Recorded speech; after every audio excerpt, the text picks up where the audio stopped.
everyone. Thank you for joining us and welcome to today's webinar, Solve Geospatial Problems with Deep Learning. My name is Bill Okubo. I'm part of the L3Harris product management team, and I'm here today with Zach Norman.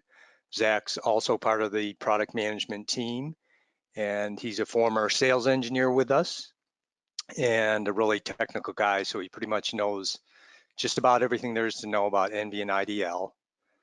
So in a moment, I'll turn it over to him to get started, but there's a couple of housekeeping items I want to mention before we get started. The phone lines are muted, so if you have any questions, in the dialog box there, the GoToWebinar dialog box, there's a question chat box, and you can type in your questions there. Also, we're recording this webinar, and we'll have it up on our website at harrisgeospatial.com probably by Wednesday, okay? And then we'll also send you an email with a link to the recording as well as the slide deck, which you're welcome to share with your colleagues. So with that, I'll turn it over to Zach so we can get started. Thanks for the introduction, Bill. And thanks everybody for joining us today. Hopefully this isn't your first webinar with Bill and I. Here's just a look at what we actually look like, since I know we're all remote and hopefully everybody's staying safe. So there's our contact information as well. If you guys have questions, feel free to reach out to us. Just a quick little note on that. After the webinar, we will also gather up all the questions and send out an FAQ. And if you have any questions, feel free to use the chat box. At the end of the webinar, we will have a question and discussion session. So feel free to ask questions throughout the presentation. We'll go and read through those at the end. So with that, let's go ahead and get started. Here's a look at what we'll be covering today. We've got two kind of scenarios that we're going to be covering: environmental monitoring and disaster response. In addition to that, we're going to be talking a little bit about the deep learning module, some additional examples of how you can use deep learning with different types of data, and then we'll get to our questions and discussion. One thing I want to call out here real quick as well, as we're going through today, we're going to be talking about some different applications of deep learning. Through that, we're going to be talking about as well the ways you can solve those problems with the ENVI Deep Learning module. We'll talk about a lot about how I think automation is important. So we'll tie in the ENVI modeler, talk a little bit about programming, not too much. So hopefully you guys will get some good value out of this. As I said, feel free to ask questions, very technical. With that, let's jump into the actual content here. So just a really quick introduction. If you're not familiar with who we are, our subsidiary, Harris Geospatial Solutions, is a small piece of larger L3Harris. So if you know or haven't heard about L3Harris, we're a very large global company with about 50,000 employees. So if you see us at a trade show and come up and say, oh, you know, so-and-so from L3Harris, chances are we probably don't know them. And yes, we have had people do that before at trade shows. So lots of people, and we are a global company. Our small group, Harris Geospatial Solutions, where we focus on remote sensing, ENVI, and IDL, we're primarily focused in Colorado, which is in the middle of the United States. So that's just a quick look at who we are. If you want to learn more about our tools and technologies, if you're not familiar, feel free to check out our website at harrisgeospatial.com. So one more quick little introduction slide. Because we are going to be talking today about deep learning, I just want to show one quick slide to give you a very high level overview if you're not familiar. So hopefully, because we're talking about deep learning, everybody's got some idea of what you can do with artificial intelligence, especially when we're talking about machine vision, detecting features from imagery. So if you've been on one of my deep learning webinars before or one of my hands-on sessions at a trade show, this slide might look familiar. I really like it because it's just a broad overview. Primarily we're talking about remote sensing and image processing. So we've got object detectors up in the left, and I do love the little chihuahua with the sombrero. So that's part of why I like this slide as well. So there's lots of other things that you can do with machine learning or deep learning. Really we're focused on getting, objects or features, information out of imagery in the remote sensing field. So if you have other questions, feel free to post them in the chat box. We'll take a look at them towards the end. So that's deep learning at a very, very high level. There's a lot of things that you can do with it. That's really kind of the main takeaway. But for us, what we're going to be focusing on for our first scenario is environmental applications with deep learning. So there's a couple of reasons that deep learning is really well suited for large scale applications, such as monitoring the environment or looking for features at a countrywide level. Part of that is because of the unprecedented accuracies that you can get with deep learning compared to traditional remote sensing algorithms. And one of the visually good applications for deep learning is looking at some of the impacts from the oil and gas industry. And what do I mean by this?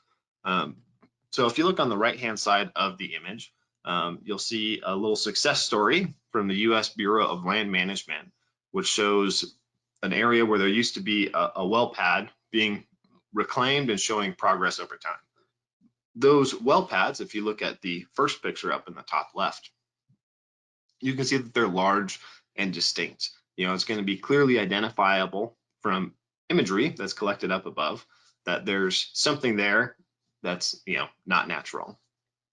So with deep learning, one of the really big indicators that you can solve a problem with it is if you can see the feature you're looking for. And so that's something that I'm going to be poking at as we keep going through the content today is we've got pictures and making sure that it's visible. And so with deep learning, you could use this information in a couple different ways if we're going through and extracting the locations of well pads. Maybe it's to help keep industry accountable, or if you're a company that's an oil and gas company, it can help make sure you keep track of where your sites are and that you are moving forward with government regulations to restore the environment to its natural state. And so for this little scenario, we're going to talk a little bit about some background and how we did this with ENVI Deep Learning, take a look at the results, and then we're going to talk about what's next, because identifying with deep learning where well pads are is only one step of this process. As we noted, there's something that comes after this, which is tracking to make sure that the environment's getting back on track, vegetation is coming back. So we'll talk about how you can do that with ENVI as well. So for this, you might be thinking, oil and gas, not much of an impact for me. And just to start out, I really like this picture. This is an example of well pads in Texas. So this is not all of Texas, but in certain areas, this imagery is PlanetScope 4-band data. So provided by Planet Labs via their web application. This shows you just how many well pads there can be in specific areas. So even if you don't have much oil and gas industry where you live, there's parts of the world where there's a lot, and it's got a very big impact. And so I think this is a great picture just to show how you can easily see how many well pads are actually in this region.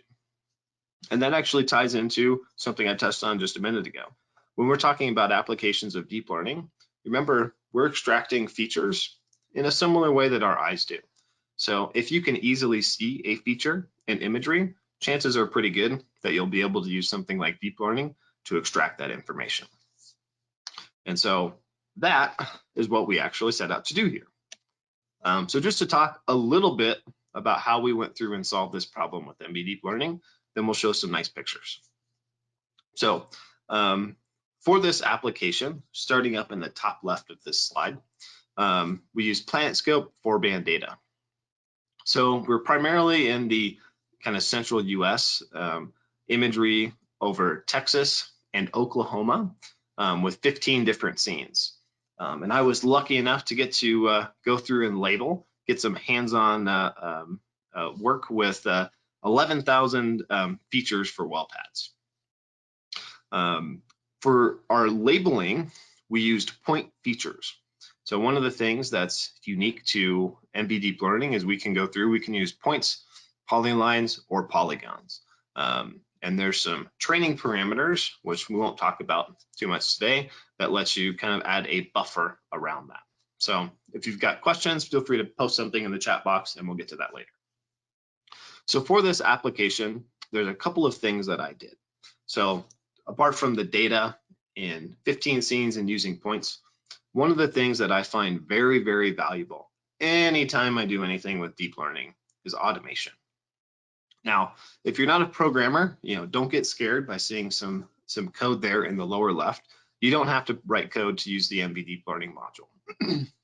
I will either write a small little IDL script that automates my workflow. And when I say automates my workflow, it does all the data preparation and sets up my training and actually runs training sessions.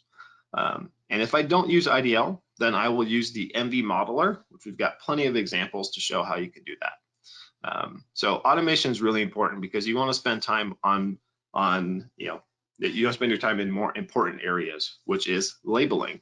It's getting that information to train those neural networks. You don't want to be spending your time managing data, managing the way that you actually run the training sessions. So that's why I feel automation is really important anytime I do anything with deep learning. So, I write code. I'm a programmer. I also use the ENVI modeler, which you'll see as well. So that's how we use that data. 15 scenes, lots of labels. Everything was set up with IDL. And then on the right, you'll actually see some screenshots of the performance. We'll talk about what these screenshots are of here in just a little bit. But overall, for our feature, we had about 99.5% accuracy. And then our precision and recall were around 90% and about 85%. So this was about 2.5 hours of training to get to here using ENVI Deep Learning and a GPU on my laptop. So let's take a look at what the results look like. First, let's jump back to our picture that shows us well pads in Texas. And here's the results. So for this area, we had about 2,900 well pads that were actually detected. So I'm going to switch back and forth here a couple times just to make sure that you get that. Here's the original imagery. Here's the results. I'll go once more with the original imagery and the results. So visually, it looks like it did a pretty good job, and it did. One of the things that was a very nice little takeaway is really towards the end of my training, I started seeing very diverse examples of the feature, the actual well pads that I'm trying to detect. And this is a great little learning scenario. So on this slide here, what I have is over on the left, I have some examples of easier detects, and over on the right, I have examples of harder detects. So, with deep learning, and I use 15 scenes, which is quite a few, but really not that many in the grand scheme of things. With deep learning, when you're creating a larger scale or production style scenario or a production classifier, you need to have data that's representative of all of your features that you intend to go through and extract. So over on the left, you'll see you've got these nice bright features against these dark backgrounds that really makes them pop and they're easier to see.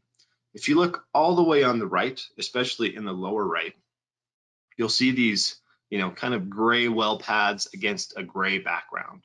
They don't stand out nearly as much. We've also got some other confusers as well. So when I say confusers, they're things that look like well pads but aren't. So up in the top in the middle, there's an example of well pads by urban areas. So if you have buildings like maybe they're warehouses or industrial buildings with large white rooftops, those are going to look a lot like well pads. And so, I didn't realize that there were so many different types of scenarios with what well pads might actually look like. One little fun fact is the image in the top right. So there's well pads and there's also some smaller little, platforms where there might just be pumps. That picture in the top right, if you see there's some white little dots along the top of the image, those are actually wind turbines. So for wind energy. So this was something that could be just as equally confusing because there's actually oil and gas infrastructure in that area and wind turbines. So that would be very challenging to differentiate between one or the other. So, I just wanted to show this just to give you an idea of, some other things to consider when you're using deep learning technologies. And, especially if you have a feature that looks as different as well pads do, you got to make sure that you have a nice complete data set to really improve the performance of your classifiers in different environments that you're going to be training on. So we talked a little bit about how you could solve this problem with ENVI Deep Learning, but what's really important is what you do after you have that information. So, not everybody might be a spectral scientist, and you don't need to be in order to do some basic, vegetation analysis within ENVI. So there's some very, very simple things that you can do, like just looking at the image on the right, such as using NDVI, the Normalized Difference Vegetation Index, which just gives you a general idea of the vigor or health of vegetation. So this is an NDVI of a place where there's well pads, and you can see a very sharp distinction between the well pads being red and places where there's some natural vegetation being green. There's a lot of other tools apart from this in ENVI that you can use. We have a lot of other spectral indices. You can do, classification techniques just to get a general, thresholded image, a classification image that has, general unhealthy, it's doing okay, it's really vigorous, and then you can do some sort of a change detection over time. So, that's what's really important here, because if we're monitoring, you want to find a feature and look to see how it changes over time. So ENVI's got all the tools out of the box to make this really easy, including pre-built change detection workflows. So that's a wrap for our first scenario. Next, we're going to jump into disaster response. So when we're talking about disaster response, and primarily, for today, we're going to be talking about something maybe after hurricanes or tornadoes. Some of the, priorities as we understand them are, people need to rapidly assess the extent of the damage.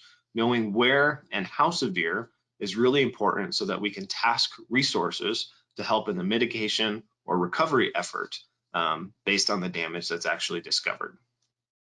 Now, one of the reasons that deep learning can be very beneficial here is once you have the data, you could process the, and extract, for us, we're going to be talking about building damage. You could extract building damage in hours or a day, depending on how much data you have.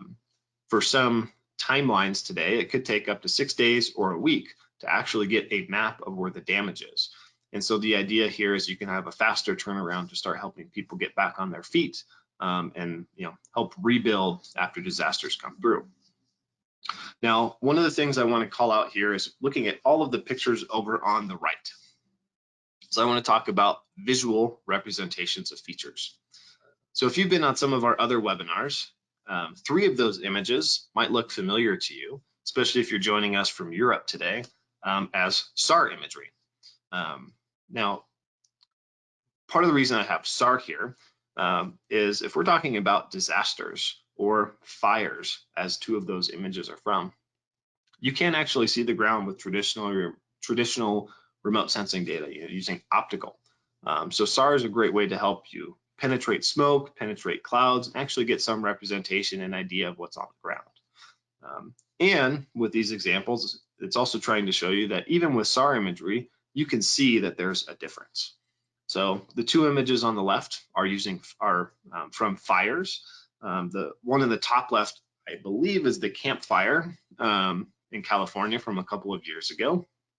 The lower left is the fires in Australia. The pink represents the areas that were actually burned. If you look up in the top right, you'll see kind of a blue little swoosh that is where a landslide occurred that was actually detected with SAR imagery. The lower right is just an optical example, which shows the classification results of flooding. So, when you do have optical imagery, you can detect floods. You could also use SAR to detect flooding as well. But the main takeaway here is you can see the features you're looking for. If you can see the features, then chances are good that you can actually go through and train a classifier, or if you're a scientist, you could use traditional remote sensing to extract those features as well. So, like I mentioned, what we're going to be focusing on is really tornado damage. So I just have this picture because I think it's important for you to get an idea of some of the destruction that happens when tornadoes come through. Now, tornadoes, because you can visibly see when roofs are damaged or buildings are destroyed, the key is it's visual. If you can see it, there's a good chance that you can teach a classifier to go through and extract that information as well. So this is a screenshot of a tornado from a couple of years ago here in the States. You can see this was a quite large tornado. There's a lot of houses that are destroyed, completely flattened, and we've also got some larger buildings that have quite a bit of damage as well. But I just wanted to show you this a little closer level, just because it's visual, you can see it, especially if you have imagery before, it stands out quite a bit. So for tornado damage detection, the first little thing I'm going to talk about is a little different from what we did before. So because our context here is the ENVI Deep Learning module, one of the things that comes out of the box with the Deep Learning module is there a hands-on tutorial that actually teaches you and walks you through how to generate this model. So I've just got a couple slides to show you kind of some of the main things in that tutorial. This is also hosted on our website on our documentation. So, when we're talking about the deep learning process, there's really 3 steps that we're going through.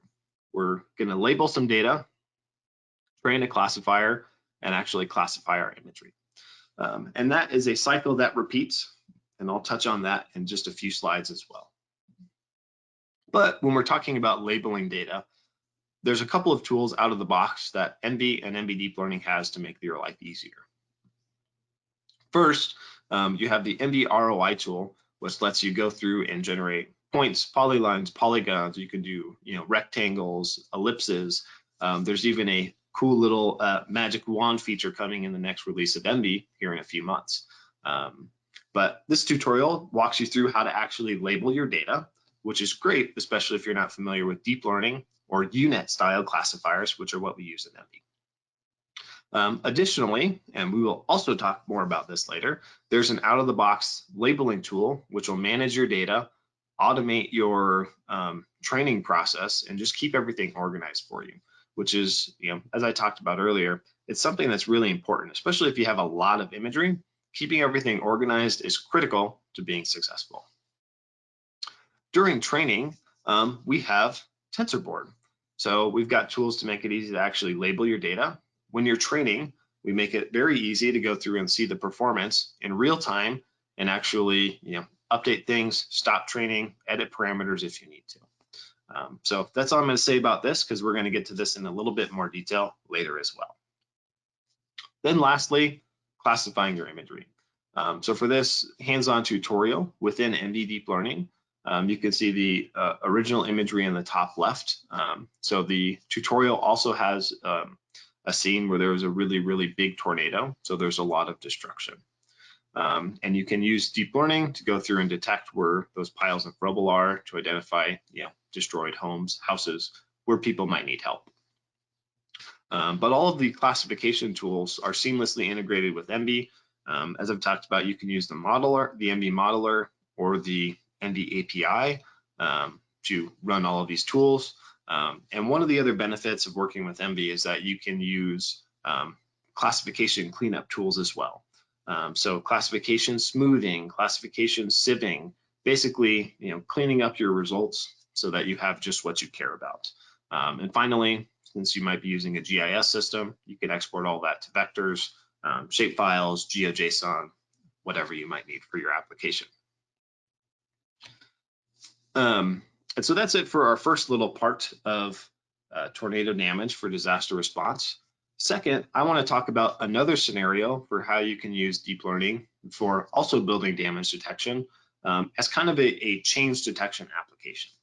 So the first two scenarios we've been talking about is we just have one image and we're just extracting a feature for that one scene. However, we can also use deep learning as kind of a change detection tool. So for this, just to give some shout outs to the data source. So there is a XView2 Assess Building Damage challenge, and there's the link, which you can go read up on the challenge, what it is, and why it's important. And for this, they have a bunch of data where you've got time 1 and time 2. So you've got images that cover the same spatial extent, they're registered, they might have different time of days for collects and different looking angles, which is everything you'd see in a real world scenario. So it's a very good, challenging problem to try to have deep learning solve. The only thing I want to call out here real quick is we did use IDL to prep all the training data and actually create the images for use with ENVI Deep Learning. So if you want to go down this route, you might have to do a little bit of programming yourself to get things up and running. But from the pictures on the bottom, you can see up in the top left, we've got some apartment buildings, what it looks like, maybe an office complex. And in the image on the right, you can see that the rooftops have been damaged. You know, some shingles, just surface damage, removing features. So let's take a closer look at how you could actually do this with ENVI Deep Learning, and in particular, the ENVI Modeler. So everything that we have here in the red box is really the guts of this ENVI Modeler workflow. And it's also pretty simple. So if you're not familiar with the ENVI Modeler, it's a tool within ENVI, out of the box, no extra license features or anything like that, and it lets you create workflows. So these kind of yellow nodes are ENVI tasks. You can connect them together, chain processing, and actually solve your problem. So in this ENVI Modeler workflow, up in the top left, we've got all of our time 1 rasters, our time 2 rasters, and the labels. We can use an iterator to go through all of our images, and basically we're just going to stack them. So we're going to stack time 1, time 2, and then the very last band of all of our data is going to be the mask that indicates what pixels we actually need to learn. And so for this to be a change detection application, all that we really need to do is just stack time 1 and time 2. We don't have to do anything different from the deep learning perspective. So the only other thing I want to call out here real quick is from the actual training perspective, it's very simple. You have 2 yellow boxes all the way on the right-hand side. We have one that initializes the TensorFlow model that we're actually going to be training, and the other that actually does training. Now, one of the reasons that the model creation is external to our actual training step is so that if you for example, say you already had a pre-trained model that had the same number of features, you could reuse this model as a starting point or continue training if you added more training data. So having that model be external gives you an extra step, but also gives you more control if you like to do more advanced things. So this is just a quick little example of what you might be able to create with the ENVI Modeler. I'll show something that's even a little bit more complex, which actually automates the entire process and does a few other cool things that I typically include when I'm generating models using the ENVI Modeler. So let's take a look at the results. So I'll stay on this slide for a couple of minutes here. Well, maybe not a couple of minutes, but I'll just let this cycle through. So you'll see the time 1, time 2, and actual results. Green is good, meaning there's no damage, and yellow, orange, red goes all the way from slight damage to something that's been destroyed. So meaning it's just rubble, effectively. So we'll give this a little bit longer here to go through, and then we will keep moving on. So Just to call out again, if you guys have any questions as I'm going through, feel free to use the questions box and go to webinar, and we'll get to those here in just a few minutes. All right, so that wraps up our two scenarios. Next, we're going to jump into the ENVI Deep Learning module and talking about some of the details and out-of-the-box tools. And then we are going to wrap up with a few more examples just to give you an idea of what else you can do with deep learning, especially if you're new to it. So this little pie chart over here on the left is something that you kind of saw earlier in another slide. You know, it's really the deep learning workflow and how we approach it in ENVI.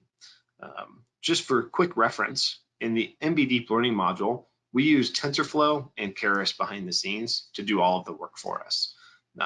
And all of that work, which includes you doing work sometimes, is making training data, generating models, seeing how your model actually performs, and iterating.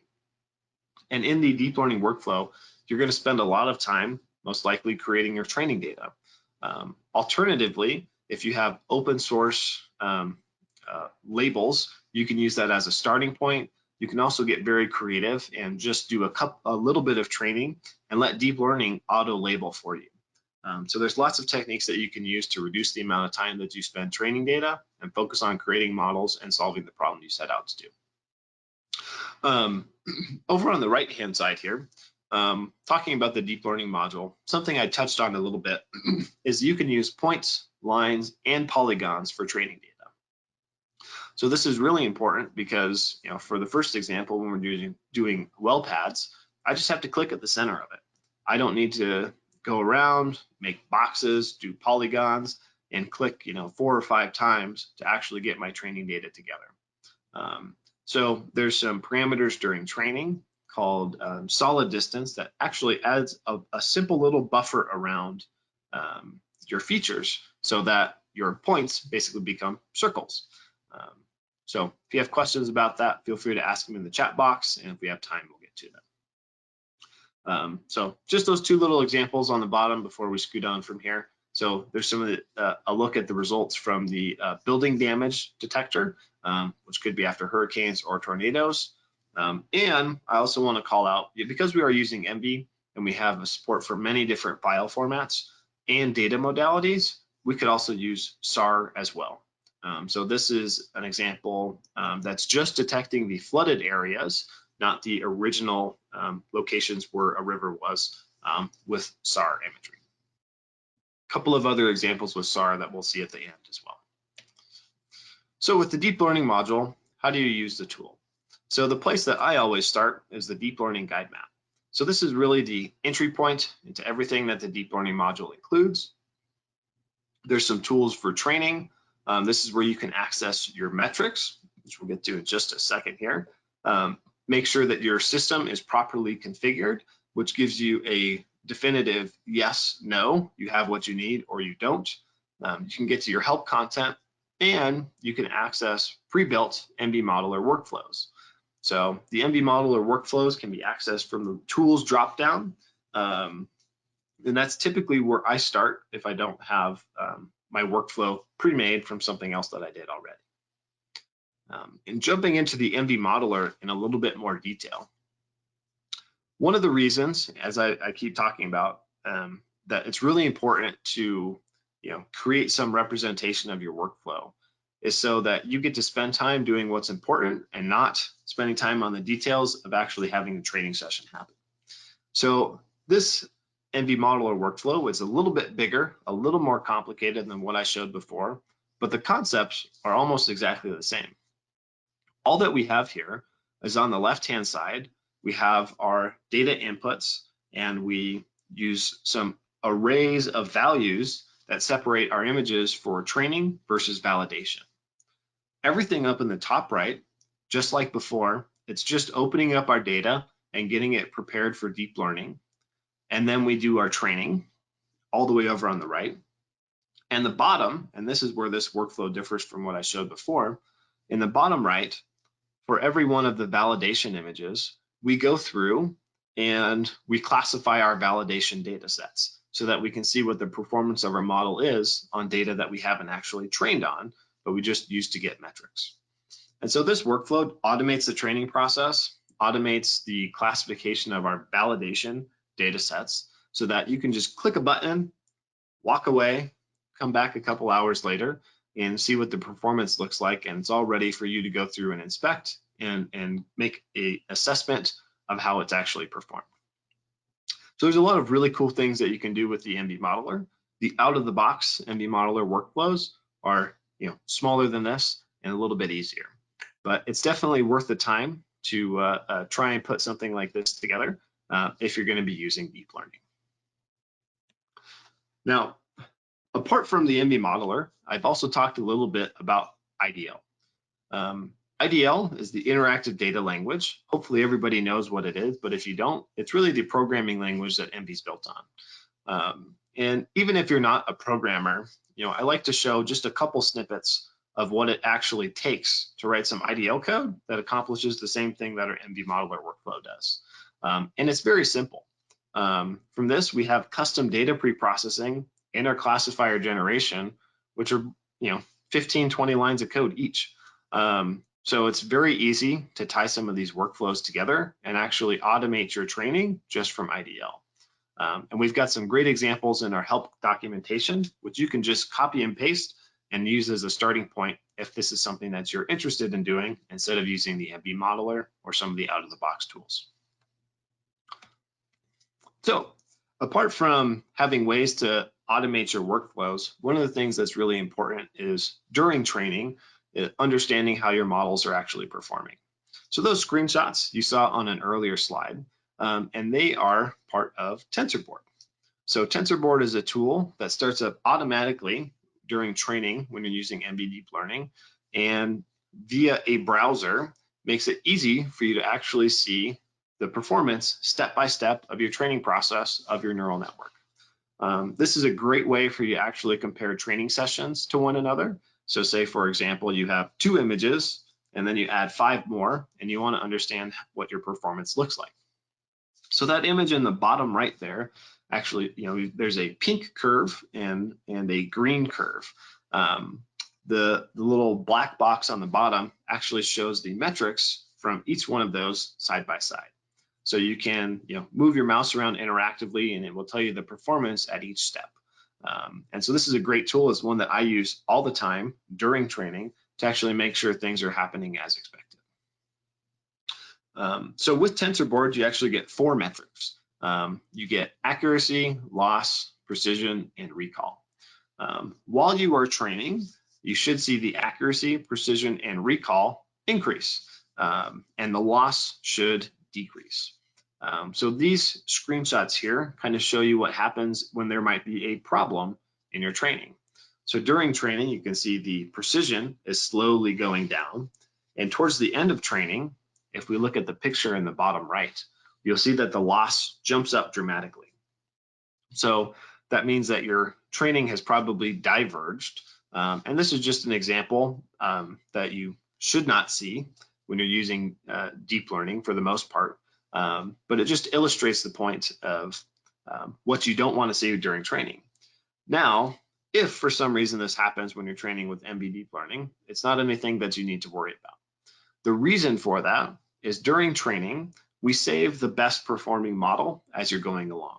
So if something happens and your model starts performing worse, it will have a checkpoint before it starts degrading in performance. So that's a great way so that you always have the best performing model, because it's kind of a rolling the dice a little bit, depending on your training data, just to see how your model performs. So another out-of-the-box tool, which I've touched on a little bit as well, is the data management and labeling tool for ENVI Deep Learning. So this tool, just to touch on it a little bit more, manages your classes, it manages all of your data.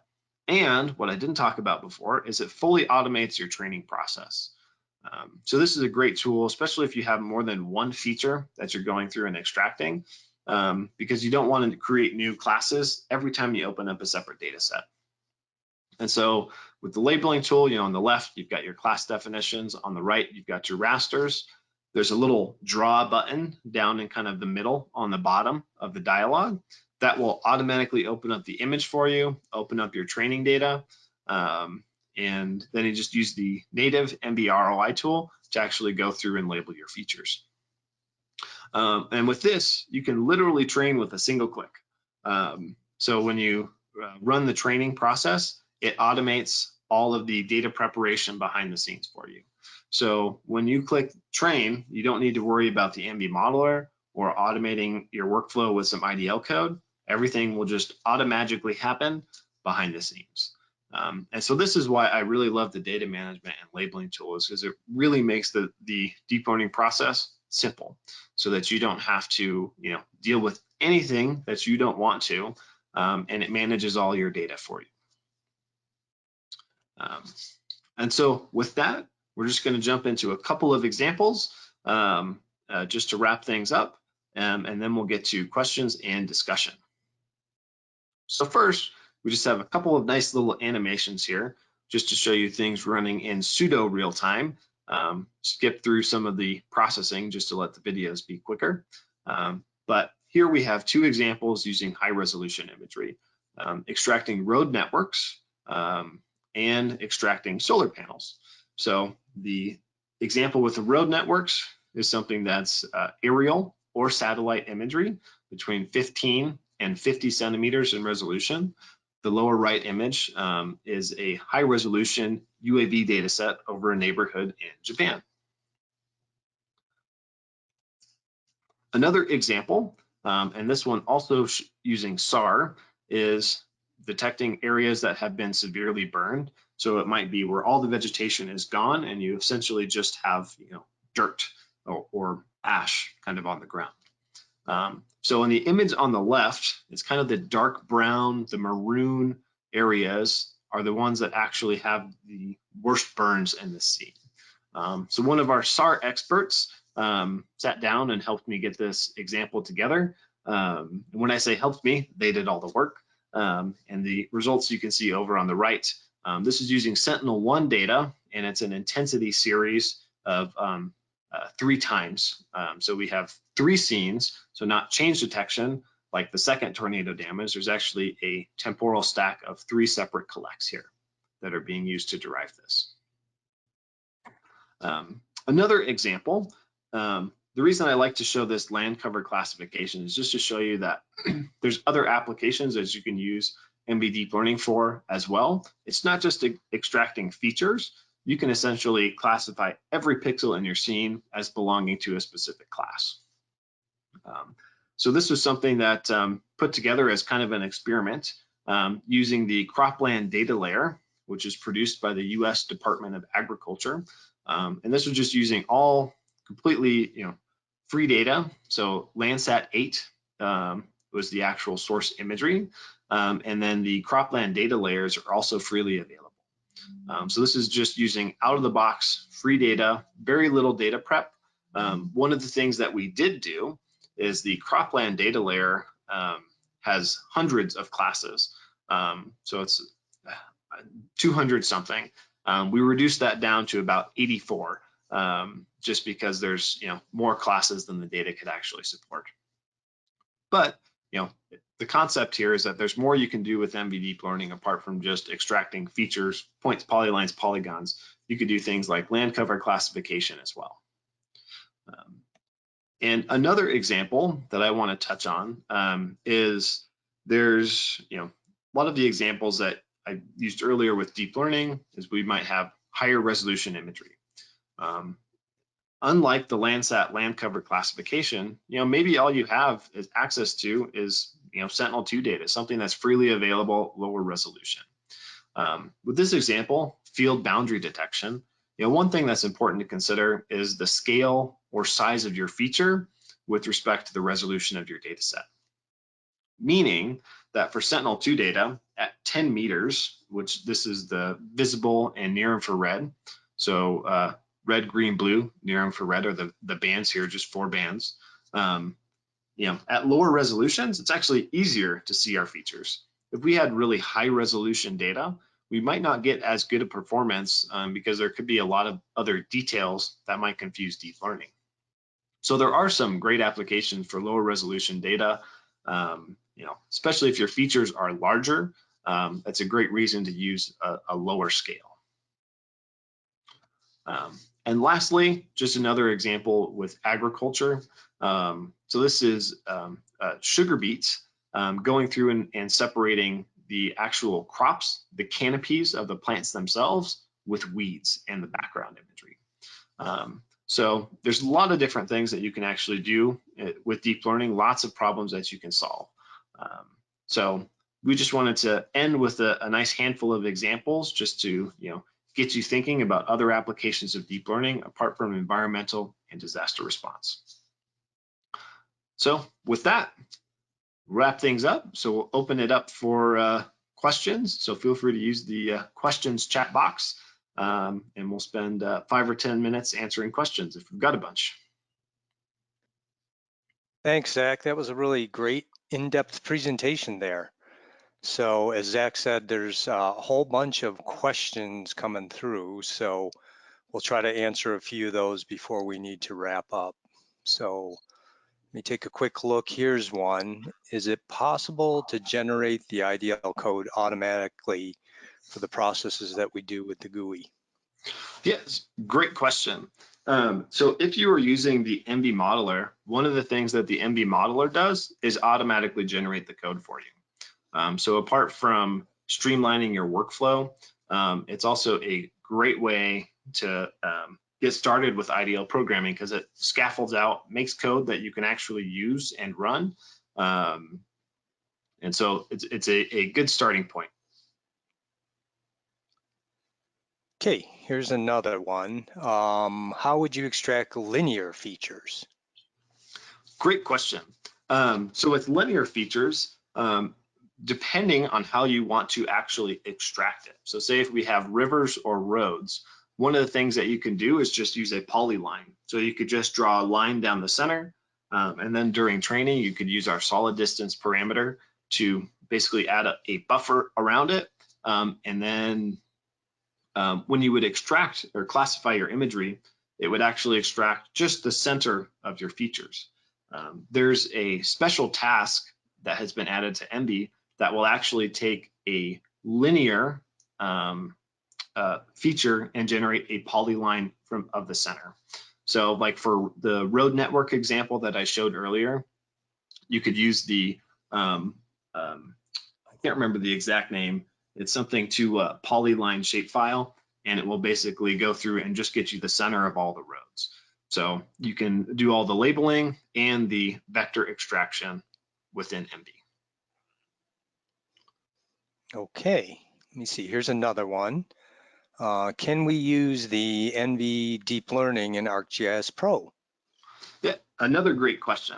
So one of the things that if you weren't familiar with, so we are business partners with Esri, and if you have ArcMap or ArcPro, we have a Python package called ENVI, which allows you to run the ENVI processing tools from within an Esri environment. So all of our deep learning tools you can access from within the Esri toolbox. So it is a separate thing that you have to go through and install, but yes, absolutely doable. Great. Let's see. Here's another technical one. How do you handle class imbalance? Yeah, another very good question and something that's very important when you're actually going through the training process. So for class imbalance, one of the things that we've got is we have a loss weight parameter. So if you have features that are very rare, meaning that there's very few pixels that actually represent your features compared to the background, there's two things that you can do. First is I'll typically set the loss weight to be 0, and then I will set the class weight, which is really how we pull patches from your images. I'll set that to go from something like 2 to 3. And so the loss weight to 0 helps balance the training process, and setting the class weight from 2 to 3 will kind of bias the sampling from the images. So you'll be looking at more patches that show your features. So that's a great way and a pretty tried and true way to go through when you have imbalanced classes. So that's like the well pads example. I have a little on the slide which talks about how I solved the problem. There's a little thing that says training parameters, which also has those same thing I just said is written down there. And you guys will get a copy of the slides, so you'll be able to take a look at that as well. Do we have time for one more, Zach? Yeah, we can probably answer a couple more. There's a lot coming in, so we will take all of them. All right. Here's one. With ENVI Deep Learning 1.0, it provides the probability map for a single class classifier. Is it possible to get the probability map for multi-class classifier? Yep. So another also good question and brings up a couple of important things. So if it wasn't apparent from some of the examples with ENVI Deep Learning, one of the major differences between the ENVI Deep Learning 1.1 and 1.0 is that you can extract more than one feature at a time. So you have support for multi-class classifiers. With this, one of the major changes is we have a new and improved architecture that we use for multi-class. It's actually recommended going forward, always using the multi-class architecture, even if you just have a single feature you're going through and extracting, just because of how much better the performance actually is.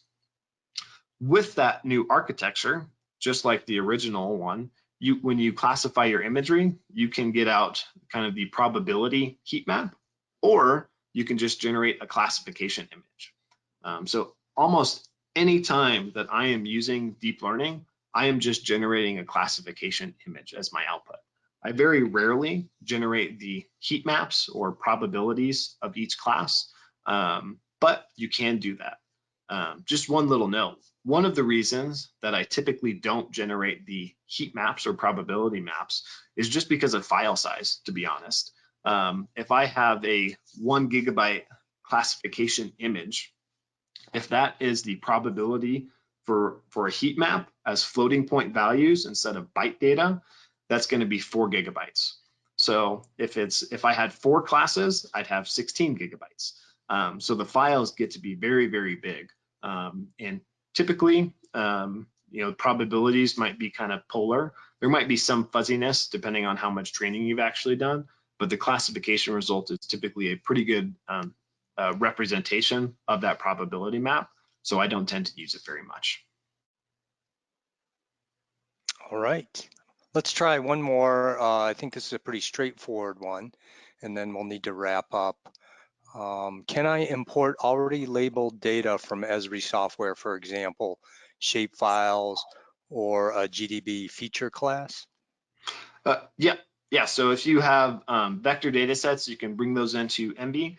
So if you have shape files, there's some ENVI modeler little tools out of the box ENVI tasks that'll import those shape files and map those over to what we need to train with ENVI. And I believe if you have, I haven't used geodatabases that much, but you should be able to open those up with ENVI as long as you have Esri installed on the same, as long as you have ArcMap installed on the same system as ENVI.